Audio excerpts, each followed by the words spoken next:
Usa ka pagtuo, usa ka tingog,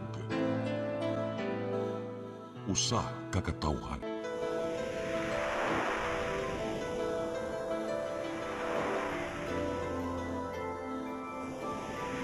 Cebu Catholic Television Network.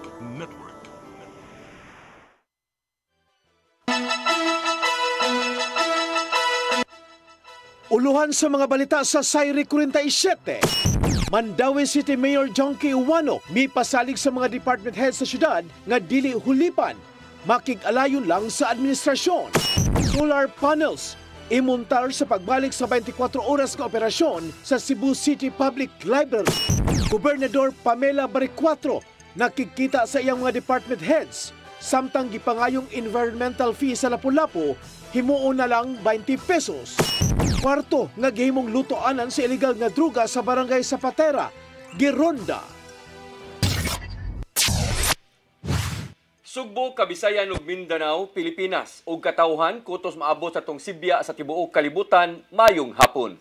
Live kita karon sa CCTN Channel 47 ug kini ang tulumanon sa nagunang kasayuran nga angay natong masayran. Ako si Dennis Tabar. Tulumanon sa patas ng mga balita ug opinyon. Ako si Danica Caballes. Kini ang Sayri 47.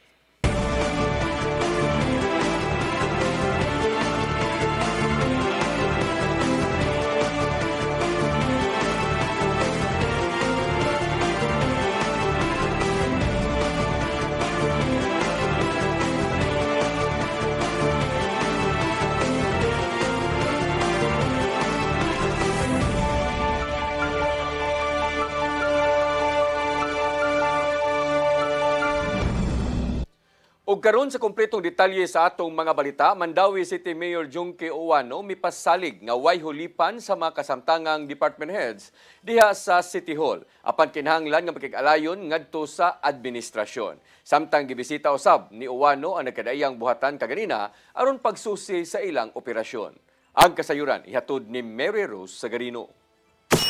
Inay nga mag-courtesy call ang mga pangu sa mga departamento sa City Hall sa Mandawi kang Mayor Jonky Uwano. Gipili ni Uwano nga siya na mismo ang mobisita sa nagkadayang buhatan aron masusi ang ilang operasyon, magpaila-ila sa mga department head ug mga empleyado. Pipila sa iyang gibisita mao ang City Planning and Development Office, City Treasurers, Assessors, Accounting Office ug Command Center sa City Disaster Risk Reduction Management Office. Gisusi usab niya ang mga kabalaka nga gisangat sa departamento kung unsa ang mga gikinahanglan nila aron mas mapalambo ang operasyon. And then makita sa dato ang ilang mga gipang hangyo na itay pang mga gagmay ramang mga repair, mga to.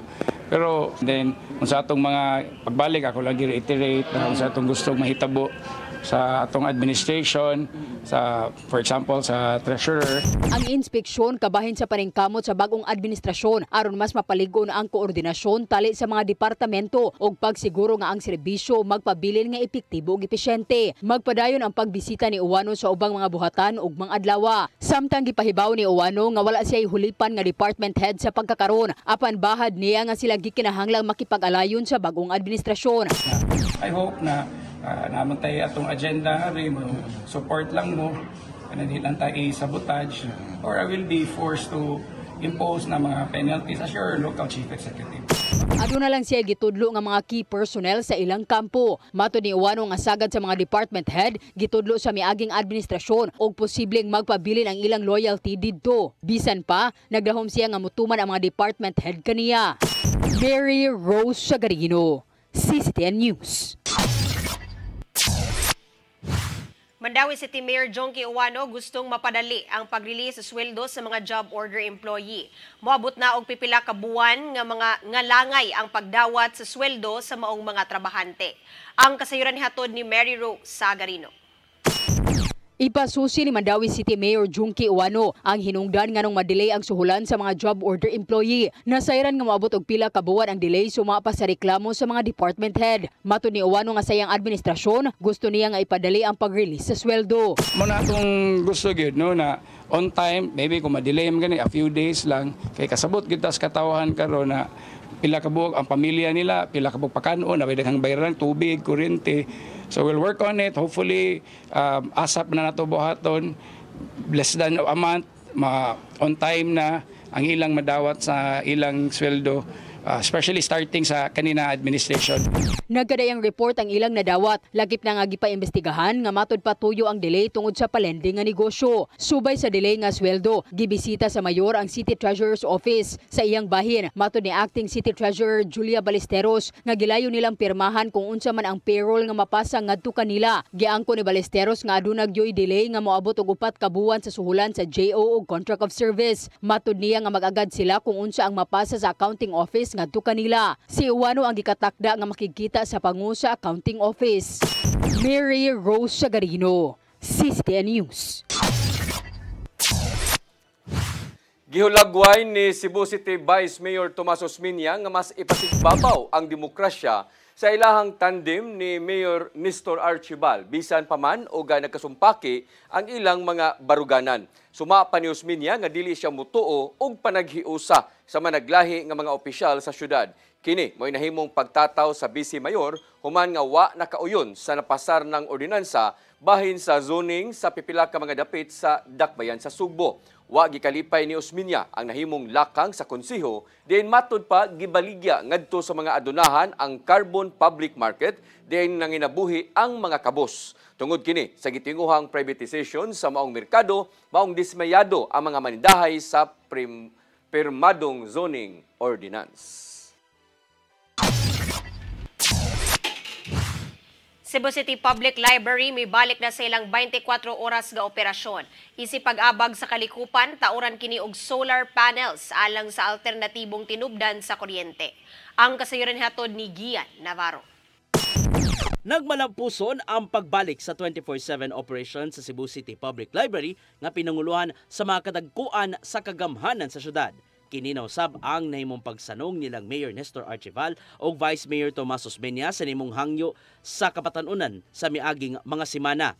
Tingwa sa 24/7 operation sa public library, mao ang mas dali ug accessible nga pagkuha og mga impormasyon gikan sa managlaing mga libro. Mato di Archibal nga hinay-hinay lang una ang mga kalambuan nga ipatuman sa mga dapit. Sama lang sa mas gipakusog nga Wi-Fi internet access aron mas dali na ang pag-research sa mga bisita. Aron nga magpabiling sustainable ang operation sa Cebu City Public Library, tauran hinuon kini og solar panels isip alternatibong tinubdan sa kuryente.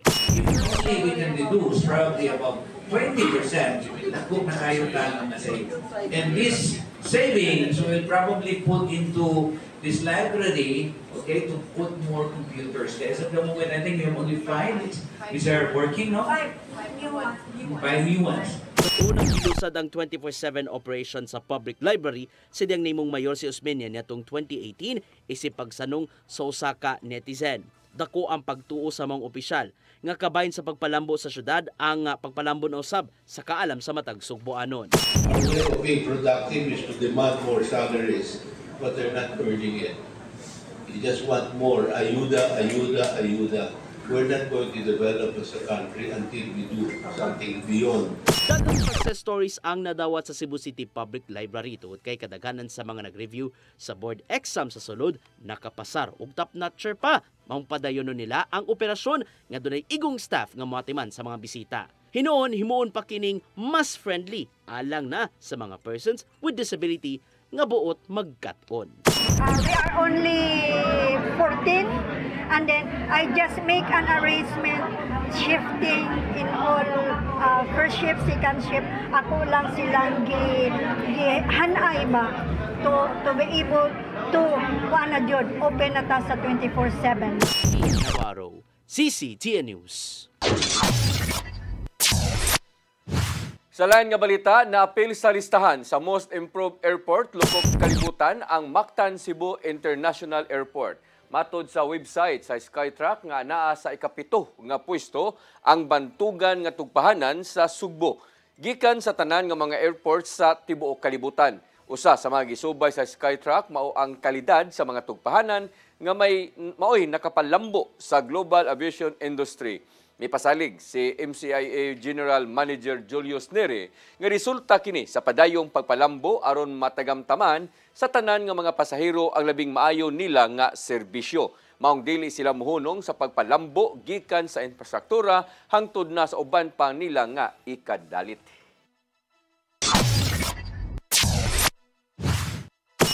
Mosunod, Gobernador Pamela Barrecuatro nakikita sa iyang department heads samtang gipangayong environmental fee sa Lapu-Lapu, himuon na lang 20 pesos. Kanaog daghan pa mga balita sa pagbalik sa Sayri 47.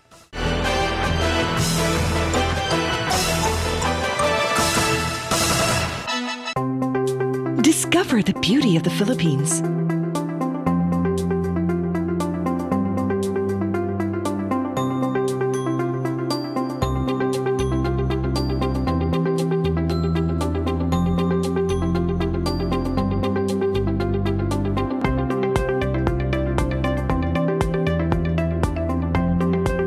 With Philippine Airlines, the country's flag carrier.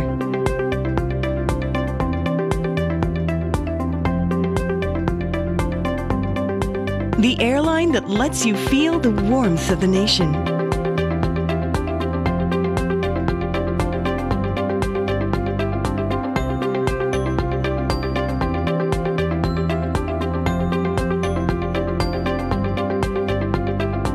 Mabuhay!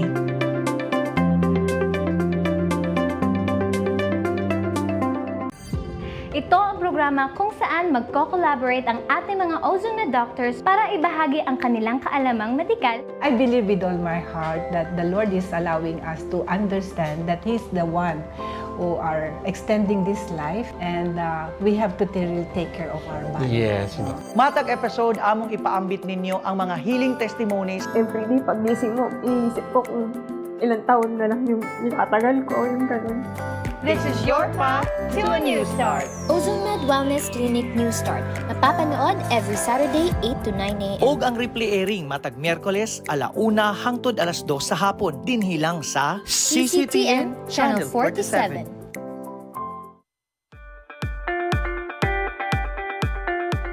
Congratulations! Nunito Tatay Dodong A. Lanchua, awarded as Cable TV Maverick, Father of Cable TV in the Philippines, given by Philippine Cable and Telecommunications Association Incorporated, PCTA, from Phil Products Group of Companies.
Usahay nagadamgo ako.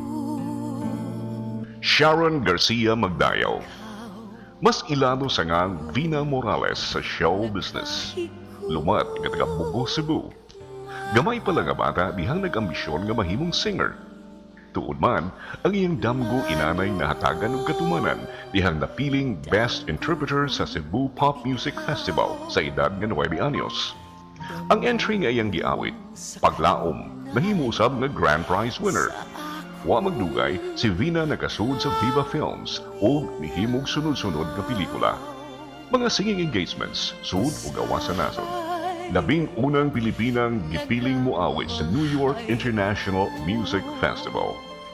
Vina Morales. Karbo sa Sugbo. Sugboano ni. Ang kumakukan nimo kanimo da.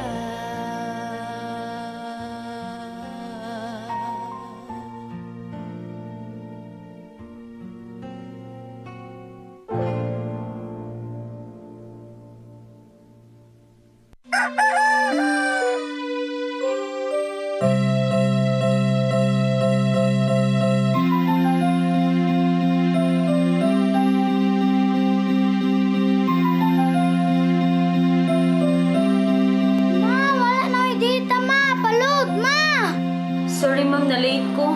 Nagita pa mong gusto para internet sa kong anak ma'am. Ay wala na yung problema. Pag Sinisibu! Sinisibu, Sinisibu. For your internet connection And for the signal of your cable TV. so fast and straight, the transmission to your home. Sinisibu! Sinisibu, Sinisibu. Offers you to have fiber optics For your viewing experience, perfect and clear so fast. so great and affordable for you to enjoy. Sinisibu. Sinisibu Television Network Incorporated offers fiber to the home broadband internet bundled with fiber to the home cable TV connection. Sinisibu Television Network Incorporated with its operation in Metro Cebu and the whole province of Cebu soon. And affordable for you to enjoy. Sinisibu!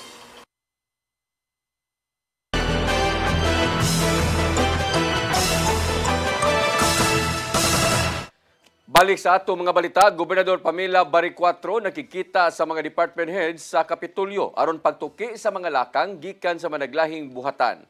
Kabahin lang kini sa hinahinay nga transition ngadto sa bag-ong liderato. Ang kasayuran ihatod ni Gian Navarro.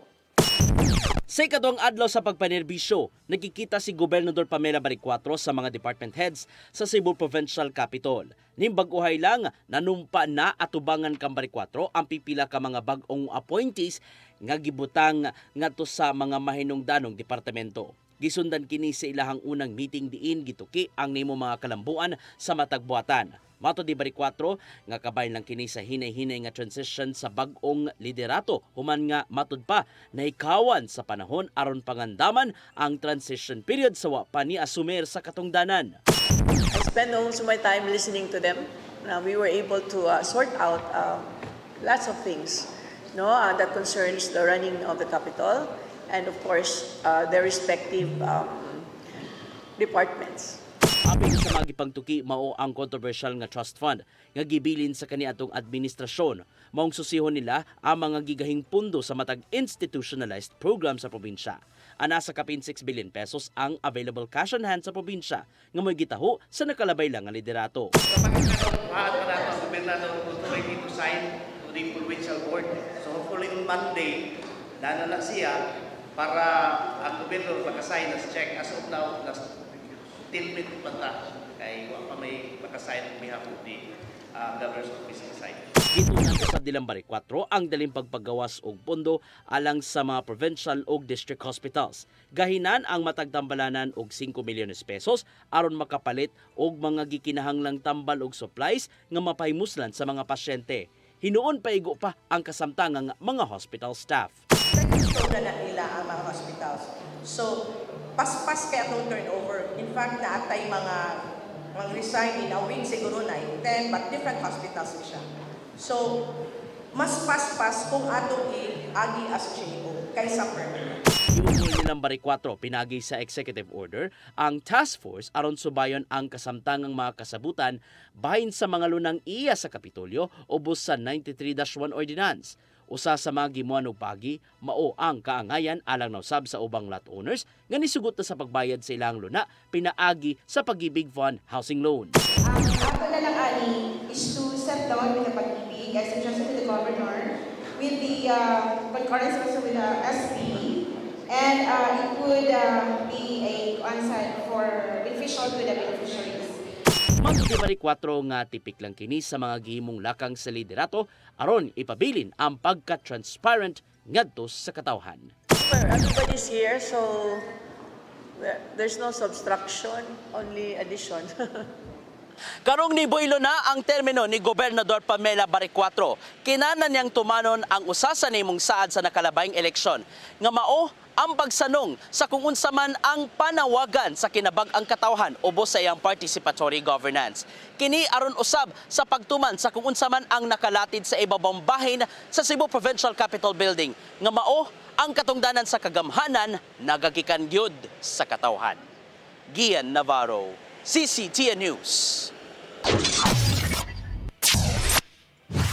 Environmental fee nga usa ka gatos pesos sa mga lokal nga turista sa Lapu-Lapu paubsan ngadto sa 20 pesos. Ang pag-amend sa maong ordinansa mo'y unang tukion sa konseho sa unang session sa 17th Sanggunian Panlungsod sunod semana. Ang kasayuran ni hato ni Crystal Joy Pelerca. Gikan sa tag 100 pesos nga environmental fee nga kolektahon sa mga turista nga mosalmot sa mga water activities sa Lapu-Lapu City, paubsa na kini sa 20 pesos kung ma-amend na ang kasamtangang ordinansa sa dakbayan. Matod ni Konsehal Annabeth Quezon, ang author sa mga ordinansa nga subay kini sa hangyo sa mga boat operators.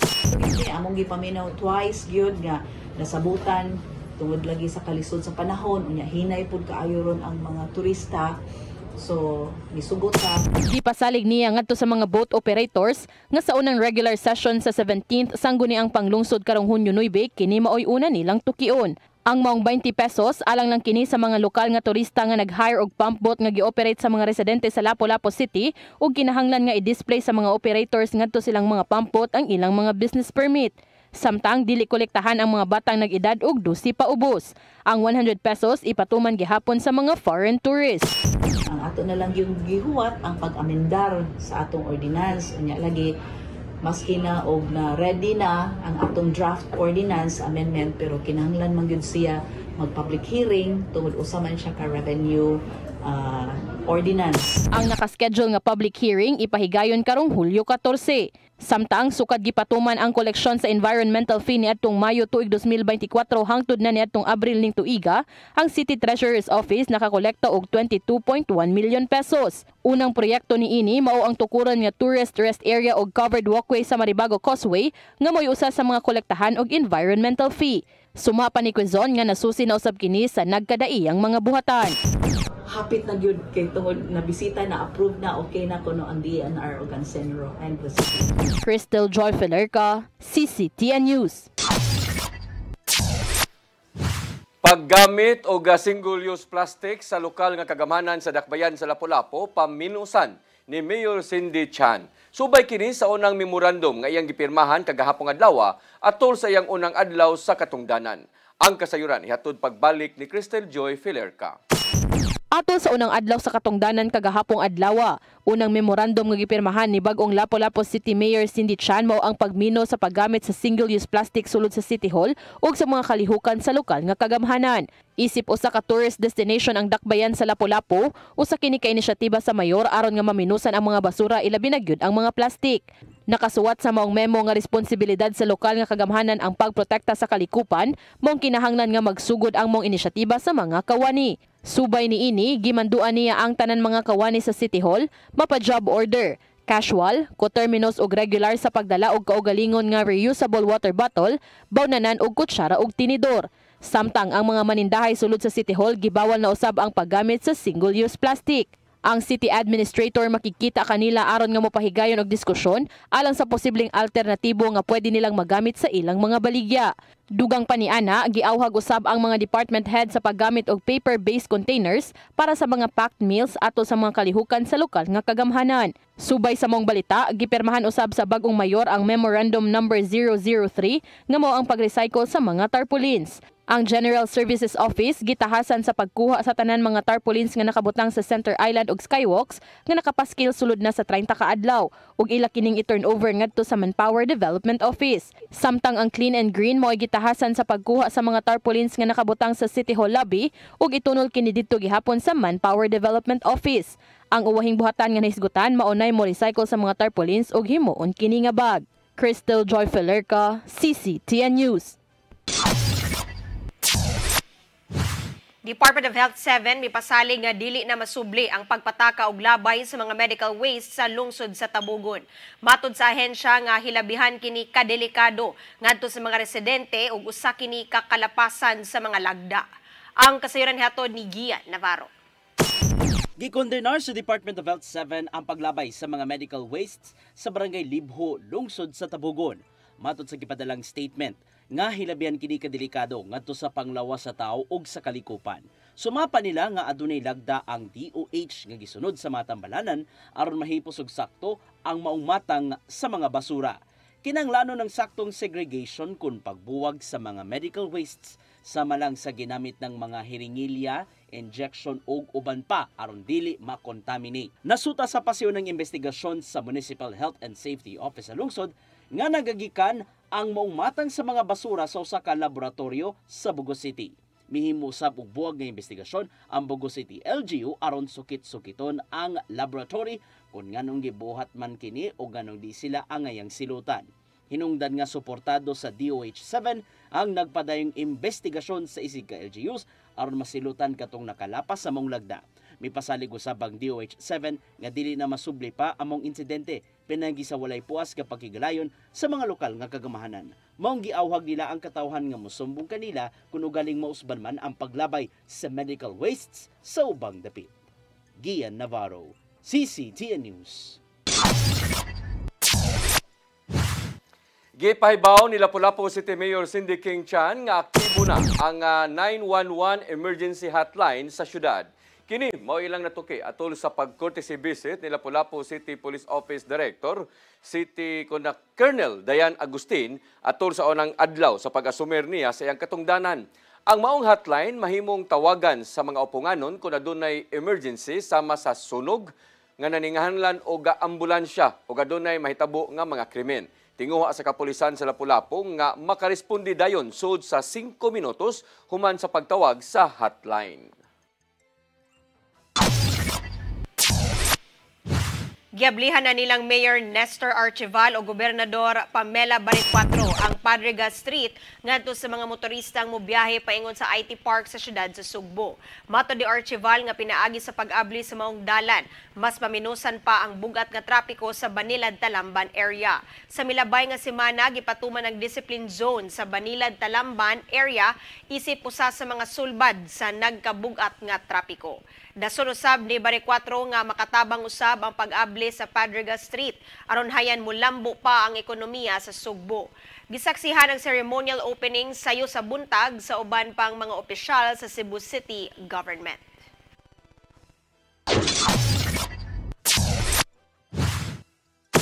Mosunod, kwarto nga gihimong lutuanan sa illegal nga droga sa Barangay Zapatera, gironda kana og daghan pa mga balita sa pagbalik sa Sayre 47.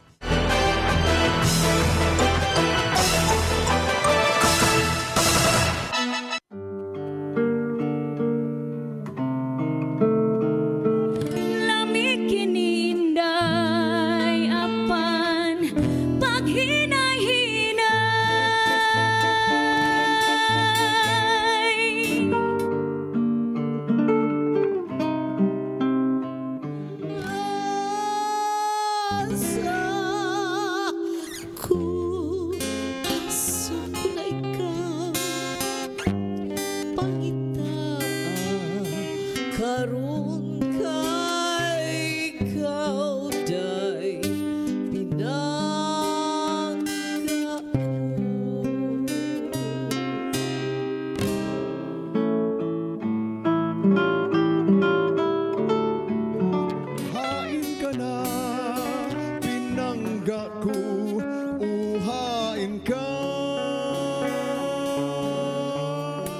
Baliton ko. Batiwan ko.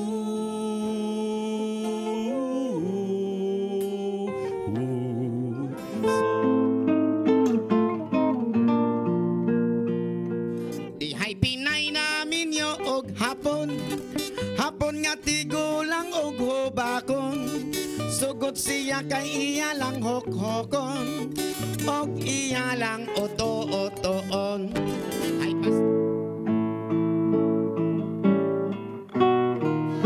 Sayawin day, surain day, surain day, surain day.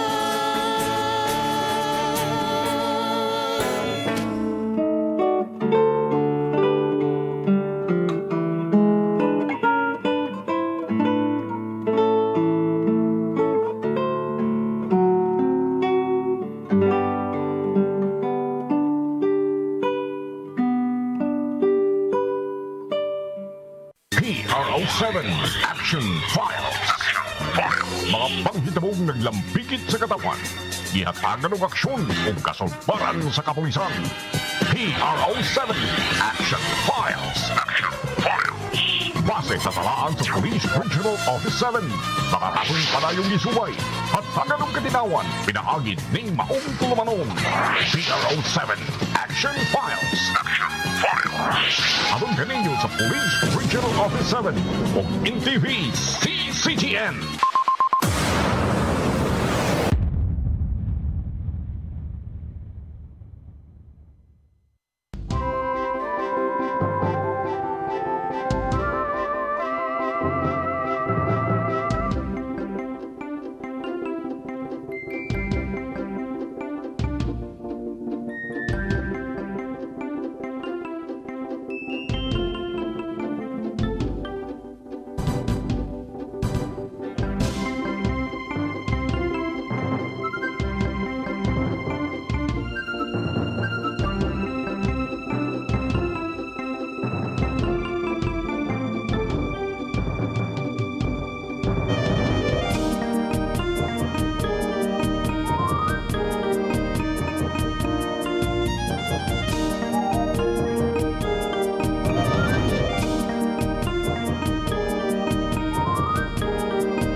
Di siya kumutuog na Ginoo.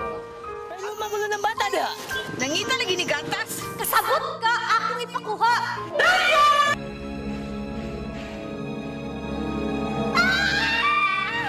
Ug naa sa unang Timoteo 3:15 nga ang iglesia sa buhi nga Dios mao iyang panimalay ug mao ang haligi ug sukaranan sa kamatuoran.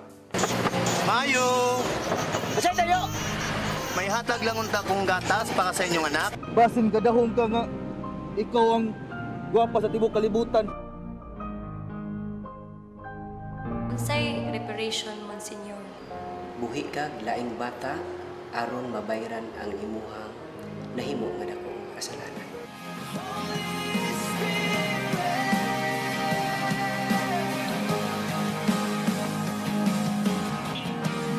Daghan ka nato ang nagduda kung doon na bagay Ginoo o wala. Apan ang Biblia nag-ingon nga atong dawaton pinagi sa pagtuo ang kamatuoran nga dunay Ginoo. Sa Hebreo 11:6 nag-ingon, walay makapahimot sa Dios kung walay pagtuo. I came for you. I came for you. Holy Spirit.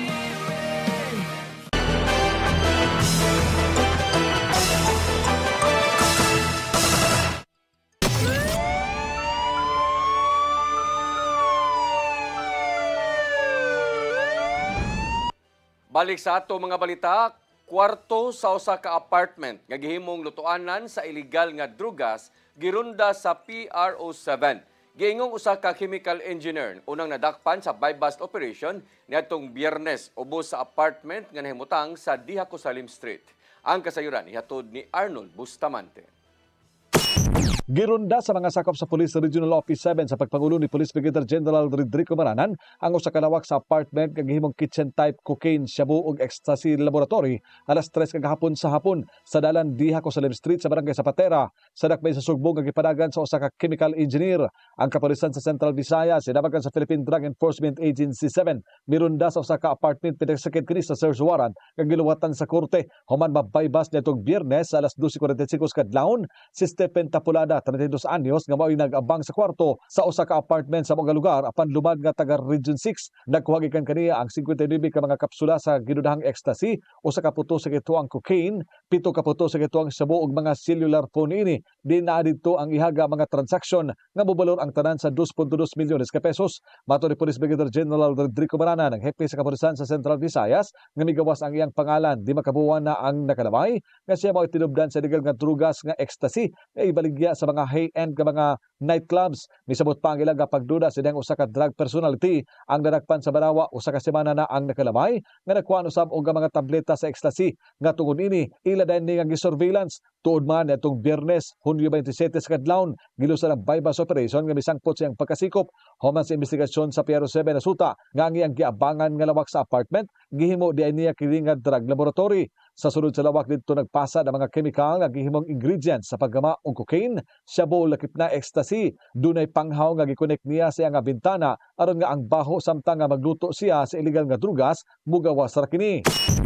Yung mga raw mats nandyan na eh. Ibig sabihin, siya na yung bumibili ng raw mats, siya na yung bumubuo. Saan niya binibili? Yun ang part pa ng ating iimbestigahan ngayon. And that will be we will base our assessment doon sa result ng laboratory examination na gagawin ng ating SOCO at ng ating PIDE.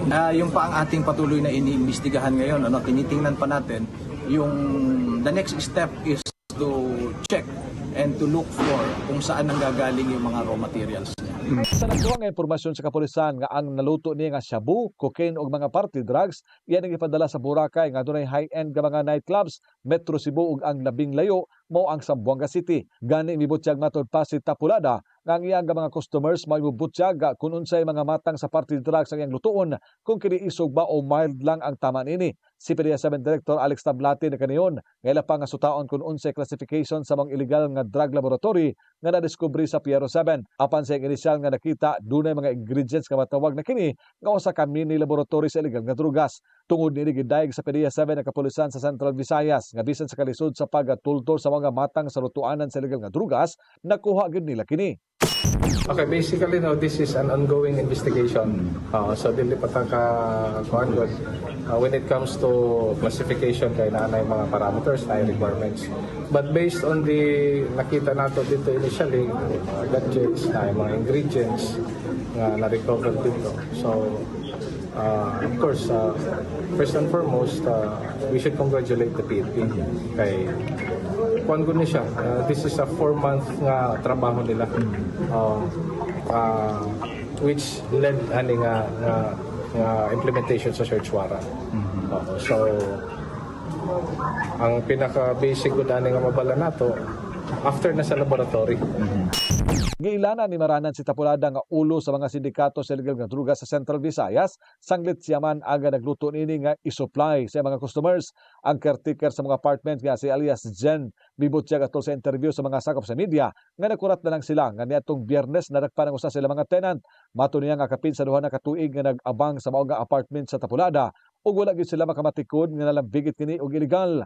Nagpaila kini kanila nga usa ka home-based nga chemical engineer ug dili usab ni maggawas-gawas. Gani wala ni problema sa abang sa iyang apartment ug advance matod pa kini nga mobayad sa tag 70,000 pesos nga matag buwan. Kini na ang labing dako nga operasyon sa Piero 7 mato ni Maranan apan wala pa sila makakuha og sakto nga kwintada sa kuha sa illegal nga drugas tungod kay sa pagkutno ning balita. Parehan pa ang inventory sa kapulisan. Gawas sa illegal nga drugas, nakasakpit usab sila og duha ka armas nga kalibre 38 ug 9mm ug tulo ka eksplosibo. Arnold Bustamante, CCTV News. Muhatag og hinabang pinansyal ang kapulisan sa probinsya sa Sugbo sa pamilya sa pulis nga namatay human mapusilan sa pagresponde sa armed person alarm sa Barangay Poblasyon Syudad sa Danao. Mato di Police Colonel Jovito Atanasio, hepe sa Cebu Police Provincial Office nga sa pagkakaron napahimutang na ang haya ni Police Patrolman Mark Gomer Ornopia sa ilang panimalay sa lungsod sa Tabugon ug aduna na sila'y inisyal nga pakighinabi sa asawa ni ini. Lakip sa ilang tinguha nga mahatagan usab og trabaho ang asawa sa pulis. Samtang gibisita sa Commissioner, Vice Chairman and Executive Officer sa National Police Commission, Attorney Rafael Vicente Kalinisan ang haya o gitunol ang pasidungog nga medalya ng kadakilaan. Lakip na ang financial assistance gikan sa NAPOLCOM o sa Philippine National Police.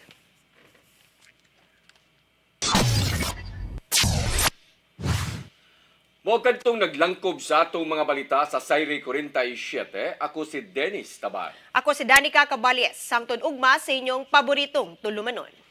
Sayre 47.